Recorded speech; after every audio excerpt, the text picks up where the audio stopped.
तो हम बात करेंगे मेल मेंटल हेल्थ के ऊपर।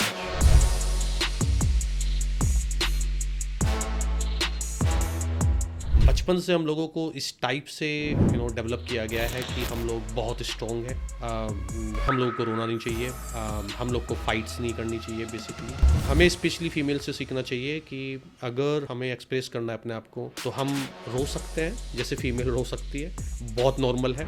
मैन साइलेंस में स्ट्रगल करते हैं और उसके पीछे अगेन वो माइंडसेट है। वो माइंडसेट अब थोड़ा सा मैं बोलूँगा उसको थोड़ा सा सेटल डाउन होना चाहिए था, बट वो काफ़ी बड़ा हो गया आजकल। और एक नई टर्मिनोलॉजी आ गई है जिसको बोलते हैं अल्फा मेल। आप लोग एक्सप्रेस करो अपनी इमोशंस को अपने फ्रेंड्स के साथ, अपनी फैमिली के साथ, अपने स्पाउस के साथ, अपने कजन्स के साथ, अपने ब्रदर एंड सिस्टर के साथ। मम्मी को कोई प्रॉब्लम होती थी तो इवनिंग तक वो पापा का वेट करती थी। पापा घर में आते थे और तो वो अपनी सारी प्रॉब्लम्स उनके साथ शेयर करती थी और पापा एक सोल्यूशन देते थे बेसिकली। तो मेल उस टाइप से डेवलप हुआ है। अगर एक इम्पोर्टेंट टॉपिक है वो है सुसाइडल रेट्स। तो हम बोलते हैं फीमेल वीक होती है और मेल बहुत स्ट्रॉन्ग होते हैं। ये डेटा तो कुछ और बोल रहा है बेसिकली। डेटा कहता है कि मेल का सुसाइडल रेट्स फीमेल के कंपेरिजन में 3 से लेकर 4 गुना ज़्यादा है। The mental health care crisis in India. The official estimates, according to the accidental deaths and suicides in India report, says that in the year 2015 alone, there were 130,000 suicide cases in India. 130,000 in 1 year. WHO की एक नई report के मुताबिक वर्ष 2015 में भारत में 5 करोड़ लोग depression के मरीज थे। 8 lakh people to suicide every year, which is roughly 2,200 lives each day. तो सबसे पहले हमें अपने माइंडसेट को रिपोर्ट करने की ज़रूरत है, सोसाइटी के लिए भी और खुद अपने माइंडसेट के लिए। हम सब मैन को एक क्वेश्चन अपने आप से पूछना बनता है कि आर वी सर्वाइविंग और are we living the life. Very good morning, my name is Rohit Malik.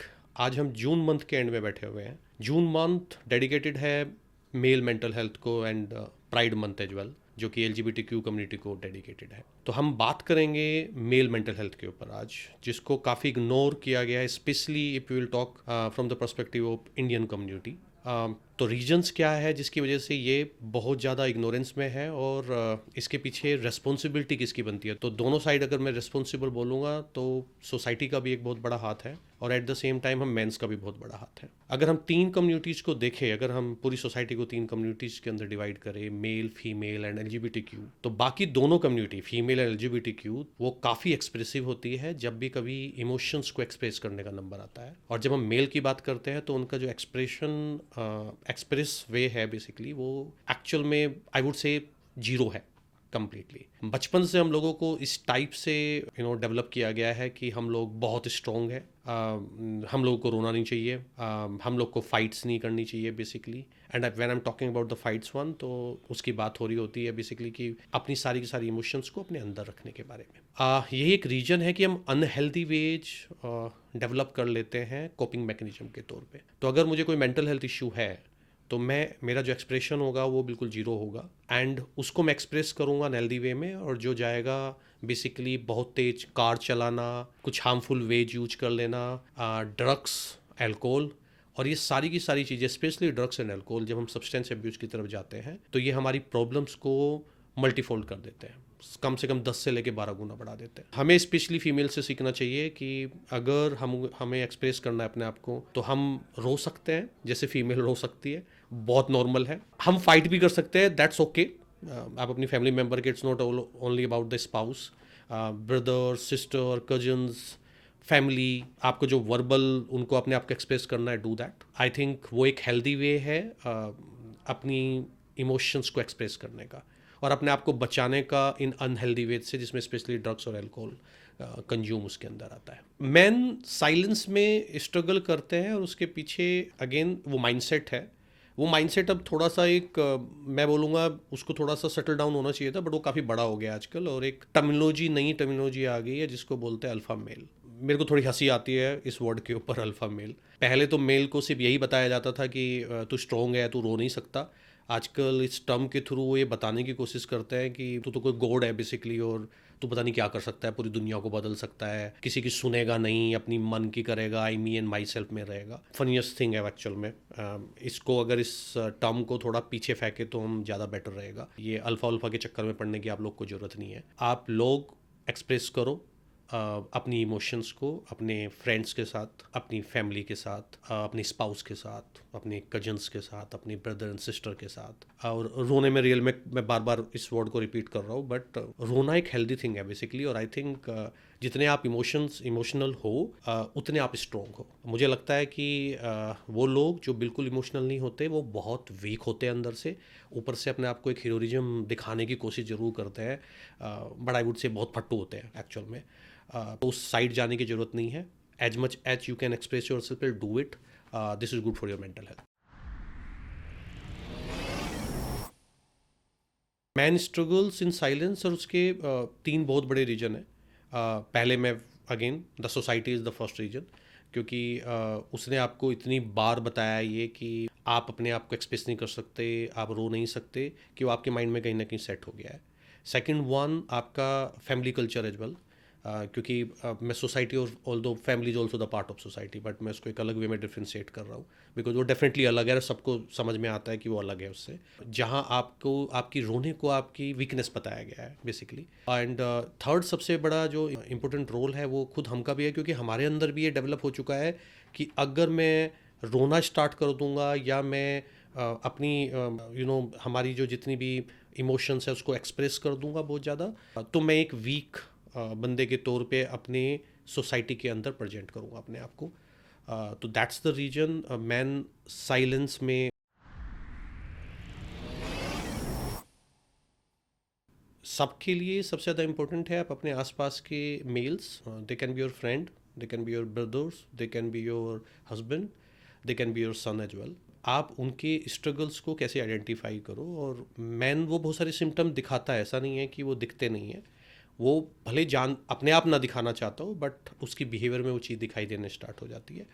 तो अचानक अगर आपको बहुत ज़्यादा चेंज नज़र आए किसी भी, सो डिफरेंट काइंड ऑफ लोग हैं, there are number of extrovert people. अगर एक्सट्रोवर्ट पीपल एकदम अचानक से इंट्रोवर्ट हो जाए तो सबसे पहला साइन तो वही है, आपको तभी समझ में आना चाहिए कुछ प्रॉब्लम है। तो मैं कहूँगा नेचर जैसे ही चेंज लग रहा है आपको, उसका बेसिक नेचर, तो you should be worried about it. Second, आपको फॉर एग्जाम्पल कुछ लोग एल्कोहल लेना स्टार्ट कर दे बहुत ज़्यादा, हो सकता है वो ओकेशनली पीते हैं, लेकिन अचानक बहुत ज़्यादा उनका इनटेक होना स्टार्ट हो जाए, तो उसका डेफिनेटली दूसरा सिम्टम होता है, there is some kind of issue basically. Third, बहुत सारी ऐसी एक्टिविटीज जो बेसिकली हार्मफुल है, जिसमें कार तेज़ी से ड्राइव करना आता है, अचानक आपको लगने लगे कि ये बहुत छोटी छोटी बातों पे लड़ना स्टार्ट हो गया है, ऑल्दो वो नेचर चेंज का भी पार्ट है बेसिकली। लेकिन बहुत सारे लोग ऐसे भी है कि पहले से भी थोड़ा बहुत लड़ते हैं, बट अचानक they started to have those kind of fight on very petty issues basically. तो ये सिम्टम्स है जहाँ आप आइडेंटिफाई कर सकते हो कुछ प्रॉब्लम है। और एक जो सबसे इम्पोर्टेंट थिंग है जो आजकल हम अपने कॉर्पोरेट वर्ल्ड में आइडेंटिफाई नहीं कर पा रहे, कुछ लोग ऐसे होते हैं जिनका वर्क लाइफ बैलेंस बहुत ठीक होता है, बट अचानक वो अपनी मर्जी से उस बैलेंस को बिगाड़ना स्टार्ट कर देते हैं। तो मैं उन टॉपिक्स की बात नहीं कर रहा जहाँ हो सकता है कि वर्क एकदम बहुत ज़्यादा आ गया हो और उनको वर्क करना पड़ रहा हो, बट आपने कुछ लोगों को देखा होगा वो ऑफिस से घर लेट आना स्टार्ट कर देते हैं, ऑफिस के अंदर बहुत ज़्यादा काम करना स्टार्ट कर देते हैं बेसिकली।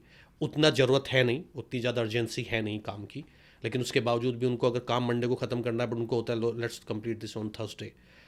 ये सारे के सारे सिम्टम्स है ये बताने के लिए कि उसको हेल्प की ज़रूरत है, वो मांग नहीं रहा है। तो एज ए सोसाइटी और एज ए फैमिली मेम्बर हमारा बेसिकली रिस्पॉन्सिबिलिटी बनता है कि वो हेल्प हम देना स्टार्ट करें, उससे बात करना स्टार्ट करें, which is important for a healthy society. जब हम बात करते हैं ट्रीटमेंट के बारे में मेल्स के, I am talking about mental health, तो सबसे पहला प्रॉब्लम तो वही है कि वो जो सोसाइटी का टैबू है उसकी वजह से वो थेरेपी या साइकियाट्रिस्ट के पास जाना नहीं चाहते, क्योंकि जैसे ही वो साइकियाट्रिस्ट के पास से थेरेपी लेना स्टार्ट करेंगे तो उनके ऊपर बेसिकली टैग लग जाएगा कि वो एक वीक बंदा है और अगेन पागल है, and there is a number of things. We know हम मेंटल हेल्थ को कैसे ट्रीट करते हैं इंडिया के अंदर, तो वो पहला फियर फैक्टर होता है, इसकी वजह से वो जा नहीं पाते। सेकंड नंबर पे दूसरी एक सबसे बड़ी प्रॉब्लम ये भी है, ये स्पेस मेंटल हेल्थ स्पेस बहुत पर्सनल स्पेस है, तो इसको आप इस वे में अगर कंपेयर करो तो इस स्पेस के अंदर अगर आप देखोगे तो 90%, I am pretty much sure 80% for sure आपको ज़्यादातर क्लिनिकल साइकोलॉजिस्ट फीमेल मिलेगी। मेल्स थोड़ा सा भी साइकोलॉजी की तरफ उतना नहीं जाते हुए देखे हैं मैंने। पर्सनल स्पेस है तो मेल कई बार बहुत ज़्यादा कंफर्टेबल होता है मेल के साथ। ये बिल्कुल आप इसे को कंपेयर करोगे जैसे गायनिक, फीमेल्स एक फीमेल गायनिक के पास जाना चाहती है क्योंकि उसका पर्सनल स्पेस है। मेंटल हेल्थ मेल के लिए बहुत ज़्यादा पर्सनल स्पेस है बेसिकली, और यही एक रीज़न है कि उसको कई बार लगता है कि मैं एक मेल के साथ जाके उस चीज़ को बताऊँ जिस टाइप के ट्रबल्स मेरे को एंड ऑल, तो थोड़ा अवेलेबिलिटी भी कम है। I hope new kids are coming into the psychology field and all, तो they will will find out the right number of resources from the male perspective as well.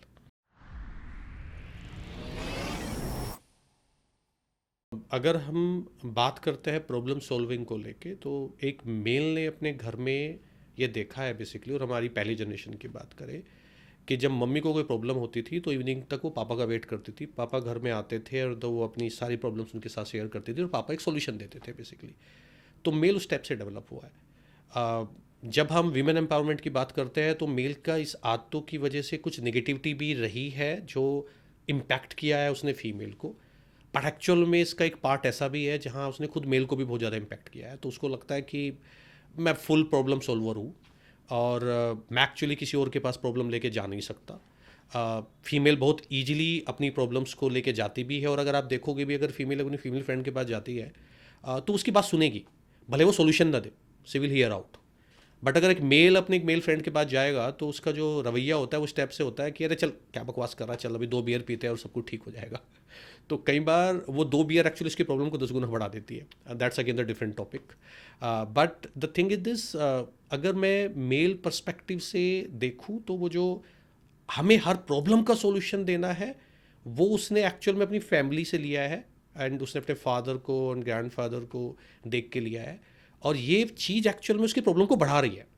वो first बात नहीं कर रहा उसके बारे में, सेकंड वन उसको कम्प्लीटली वो अपनी वल्नरेबिलिटी किसी और को दिखा नहीं पा रहा, और इसकी वजह से वो एक्चुअल में अंदर घुटता चला जाता है और उसकी मेंटल हेल्थ वर्स्ट होती चली जाती है। अगर एक इम्पोर्टेंट टॉपिक है वो है सुसाइडल रेट्स, तो हम बोलते हैं फीमेल वीक होती है और मेल बहुत स्ट्रॉन्ग होते हैं। ये डेटा तो कुछ और बोल रहा है बेसिकली। डेटा कहता है कि मेल का सुसाइडल रेट्स फीमेल के कंपेरिजन में 3 से लेकर 4 गुना ज़्यादा है। तो यहाँ तो मुझे मेल ज़्यादा वीक नज़र आ रहा है इस हिसाब से। That's the one point. Second सबसे बड़ा जो इसके अंदर पॉइंट है वो ये भी है कि जब मेल एक्चुअल में सुसाइड की तरफ जाते हैं तो टू थिंग्स होती है। वन, बहुत स्ट्रॉन्ग रीजन्स ऑलरेडी होते हैं क्योंकि वो अपनी प्रॉब्लम को किसी के साथ शेयर नहीं कर रहे, that's the first thing.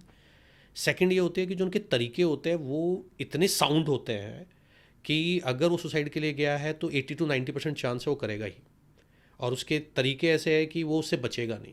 Female के बहुत सारे तरीके सुपरफिशियल भी होते हैं, बहुत सारे तरीके इतने प्लान्ड वे में भी नहीं होते। समटाइम्स वो एक्चुअल में चाहती है कि कर लूँ, but may be just because of that जो उसने प्लान किया है वो प्लान उसका फेल हो जाता है। और मेल के केस में वो प्लान 100% अगर उसने सोच ही लिया है तो वो 80 to 90% सक्सेसफुल होना ही है। तो ये जो डेटा ये क्लियर कट बताता है कि male are really emotionally weaker than the females basically.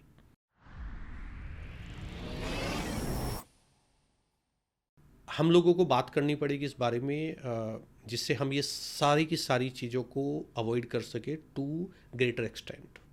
तो सबसे पहले हमें अपने माइंडसेट को रिकॉर्ड करने की ज़रूरत है, सोसाइटी के लिए भी और खुद अपने माइंडसेट को भी। तो जब मैं यहाँ पे मेल की बात कर रहे हैं तो स्टार्ट तो हमें घर से ही करना पड़ेगा, आपको खुद से करना पड़ेगा। हर मेल को पहले ये समझना ज़रूरी है कि you have to be a good team player. ऐसा लग रहा है कि आप एक सिंगल बैडमिंटन मैच खेल रहे हो और आपको लगता है कि सिर्फ इसको जीत और हार मैं ही कर सकता हूँ, ऑल्दो वहाँ भी कोच का बहुत बड़ा हाथ होता है। लेकिन आई थिंक अब हमें गेम क्रिकेट या फुटबॉल की तरह खेलना पड़ेगा, और जहाँ there are the number of players, sometimes you have to pass your ball to somebody else, क्योंकि आपको गोल के पास पहुँचना है।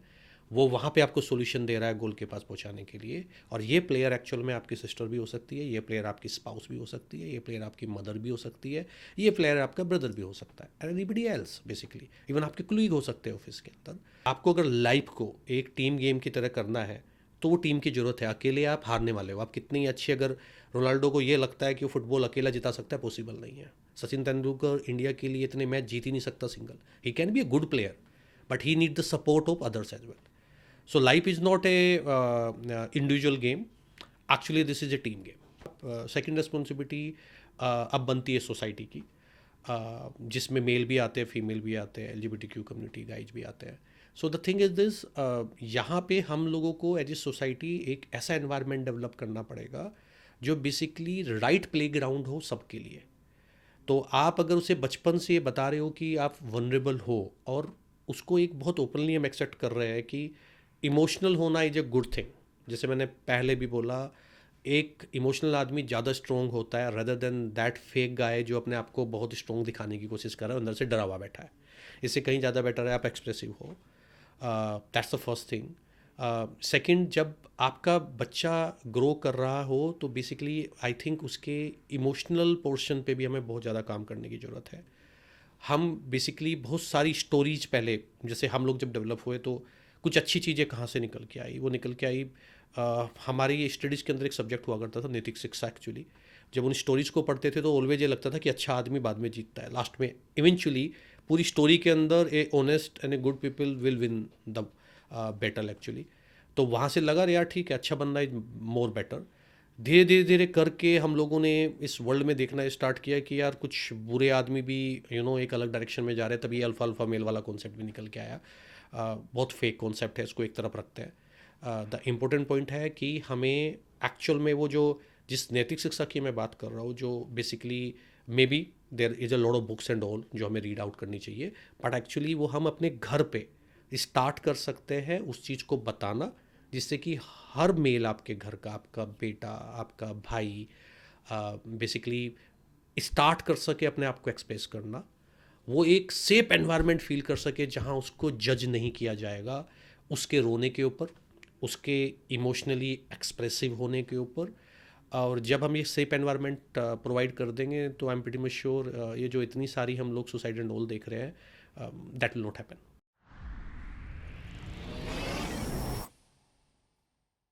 हम सब मैन को एक क्वेश्चन अपने आप से पूछना बनता है कि आर वी सर्वाइविंग और are we living the life.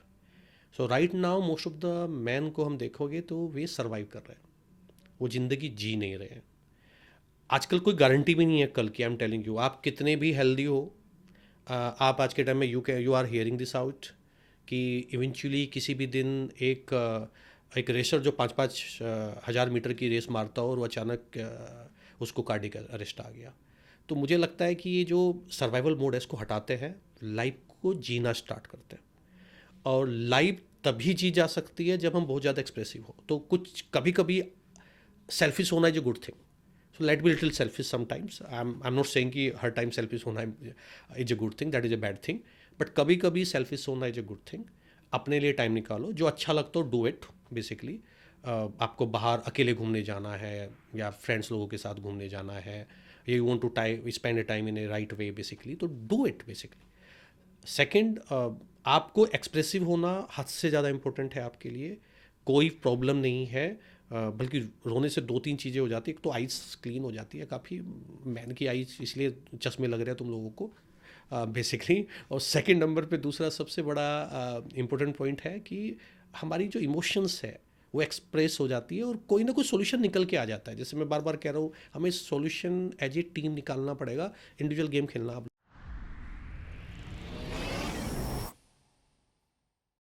Thanks a lot for hearing me out, and let's work together for the mental health of each and every human being, male, female, and LGBTQ community, and especially male.